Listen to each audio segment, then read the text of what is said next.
개헌에 대한 얘기랑 좀 이어지는 부분이 있는데, 그러니까 세종을 완벽하게 이제 행정 수도로 이전을 하는 법도 만들고 예. 관련 내용도 개헌에 좀 담도록 하자. 그게 민주당의 대선 공약이 되어야 된다. 예. 이런 얘기도 하셨더라고요. 예.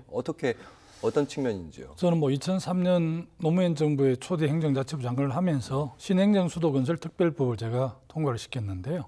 그때 이석연 변호사께서 이제 간섭법이 근거해서 이 조선의 수도는 서울이어야 하고 민주공화국 수도도 서울이어야 한다는 그 간섭법을 근거로 해서 헌재 이혼 소송을 했는데 지금 같으면 그 동의 안 했을 건데 그때 헌재가 그 간섭법의 그 요청을 수용을 했습니다. 그래서 신행정 수도 건설법이 통과가 돼 있었지만 철회가 되고 행정중심 복합도시로 해서 지금 세종특별자치시가 탄생을 했는데 국무총리실 이하 중앙부처가 와 있지만 국회와 청와대 대통령실이 안 갔잖아요. 그래서 저는 새 정부는 오히려 대통령실과 국회를 세종으로 완전 이전해서 행정도시로 만들고 정치도시로 만들고 그래서 우리 국토균형 발전도 이루어내고 하는 게 바람직하다.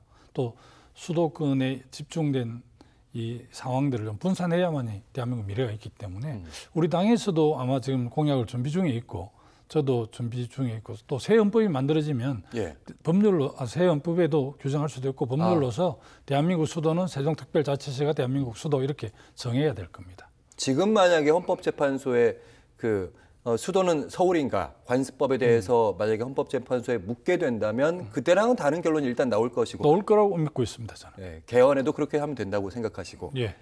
근데 민주당이 이제 의석수가 많다 보니까 의원들 생각이 조금 어떤 의원들은 이거 지방 이전 너무 많이 시키면 좀 안 되는데 서울권 같은 경우는 그 생각할 것 같은데. 우리 노무현 정부에서 세종 행정수도 이야기하고 그렇게 할 때 그 이재호 그 당시 한나라당의 원내대표께서 서울 공동화론을 이야기했던 기억이 납니다. 그러나 지금 여전히 수도 서울의 정보와 사람 그리고 기회, 돈이 몰려 있기 때문에 완전 블랙홀이지 않습니까?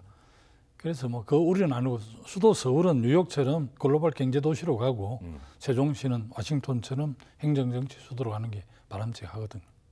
충분히 따져보면 민심은 또 다르게 나올 것이다 이 말씀하셨어요. 수도권에 우리 의석수가 워낙 많지만 우리 당 국회의원들은 균형 발전 정책에 다 동의를 하십니다. 알겠습니다. 민주당의 대선 공동 목표가 될 수도 있겠다 이런 생각도 해봤습니다. 다음으로 이제 출사표 던지시고 이제 봉화랑 평산마을을 방문하셨어요. 직접 이제 문재인 전 대통령도 만나셨고 일단 노무현 전 대통령 묘에 가서 어떤 얘기 하셨는지 그리고 문재인 전 대통령 만나서 어떤 얘기 좀 하고 들으셨는지. 네, 저 정치적 이제 서성이 노무현 대통령이신데요. 사실은 이제 참배 마치고 나오면서 방명록에 다시 사람 사는 세상을 만들겠습니다. 대통령 그립습니다. 이렇게 방명을 썼는데 노무현 대통령 여러 가지 국정 과제가 있었지만 특히 지방 분권하고 국가 균형 발전 정책만큼은 제가 개성자로 감히 자부합니다.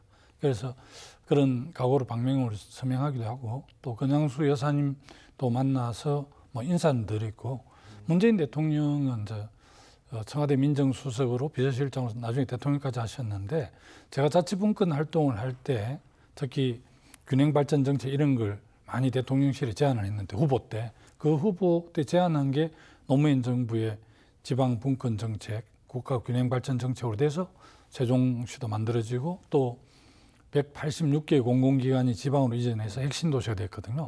노무현 정부 때 유일하게 수도권하고 비수도권 인구가 비슷했습니다. 이동이 적었고요. 그 이유는 계속 뭐 R&D 이런 연구기관은 수도권에 둬야 된다는 여러 가지 이유로 규제를 완화하다 보니까 뭐 수도권만 좋은 일자리가 생기다 보니까 부산, 경남, 뭐 광주, 전남의 젊은이들이 엄청나게 수도권 몰리지 않습니까? 지금도. 예. 알겠습니다.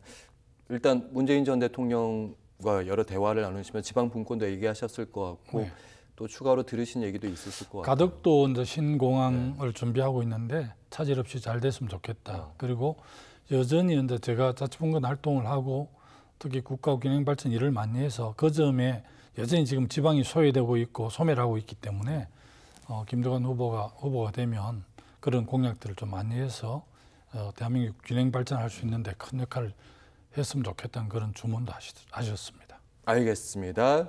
그다음에 이제 경선 국면에서 민주당 내 당내 경선 조기 대선 룰 말씀드릴 것 같은데 지금 보니까 국민의힘이 거의 다 결정한 것 같고요. 완전 그러니까 오픈 프라이머리라고 하더라고요. 예. 모든 유권자에게 국민의힘이든 민주당 지지자든 누구나 투표할 수 있게 만드는 완전 국민 경선제 오픈 프라이머리를 제안하셨던데 현실 가능성은 좀 떨어진다는 분석이 있습니다. 예, 일단 뭐 18세 이상 유권자면 누구나 주민등록증만 가져가면 투표소에서 후보 경선에 참여할 수 있는 게 이제 완전 국민 경선제 오픈 프라이머리인데 예. 우리 당은 이제 시간이 없다는 이유로 오늘도 지금 당헌당규 특별위원장 주재로 4시에 회의를 하는데 오늘 룰을 정해서 내일 최고위원회에 결정을 하겠다는 연락이 와서 우리가 강하게 그 어필을 했습니다. 예. 어떻게 후보 대리인들이 참여해서 거기서 토론을 하고 해서 룰을 정하는 게 예. 관행인데 이번에 그렇게 서두르더라고요.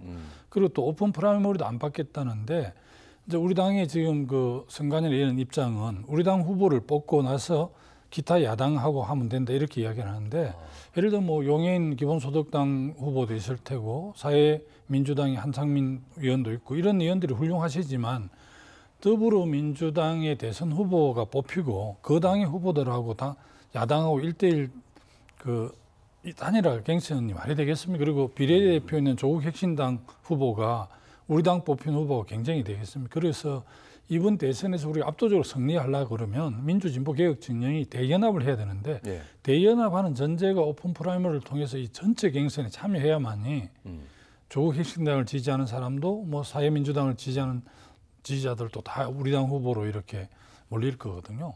이게 이제 본선에 가면 우리나라나 미국, 브라질은 51대 49 구도가 되는 후보잖아요. 그래서 지난번에 0.73으로 패배했기 때문에 범진보 진영 플러스 알파를 해야 되는 측면에서 보면 예. 오히려 이재명 1위 달린 이재명 후보가 오픈 프라이머를 하자고 하는 게 훨씬 더 좋을 텐데 뭐 본인 이야기는 안 들어봤습니다만 그쪽에 있는 분들이 전혀 뭐 그럴 생각이 없으신 것 같아요. 알겠습니다. 일단 하루 이틀 상관으로 결정될 것 같은데 예.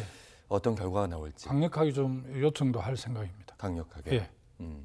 일단 마지막 질문 시간은 좀 부족하긴 한데요. 뭐 일단 당내 경선에서 뭐 어떤 경선제가 됐든지 간에 이제 지지층을 많이 흡수하는 게 중요한데 지난 전당대회에서 약간 당심이랑 멀어지셨잖아요. 예. 예, 개딸 논쟁이 들어가기 시작하면서 그 당심을 내게 돌릴 방안은 있으신 건지. 지난번 30%의 완전 강성 당원들의 당심이었고요. 지난번 우리 당의 그 전당대를 외면한 70% 당원, 약 한 90만 당원들이 참여를 안 했는데 그 당원들이 본선에서 반드시 우리가 정권을 교체해야 되기 때문에 국정을 맡아야 되기 때문에 굉장히 지난 전당대에 참여하지 않은 당원들이 이 투표장에 나올 수 있도록 제가 적극적으로 정책도 내고 그렇게 할 생각입니다. 지난 전당대회는 소수의 목소리에 크게 반영된 것이다. 예. 그렇게 이해한다 말씀. 그리고 마지막으로 30초 정도 시간이 있는데요. 시청자 여러분 그리고 국민께 한 말씀 부탁드립니다. 예.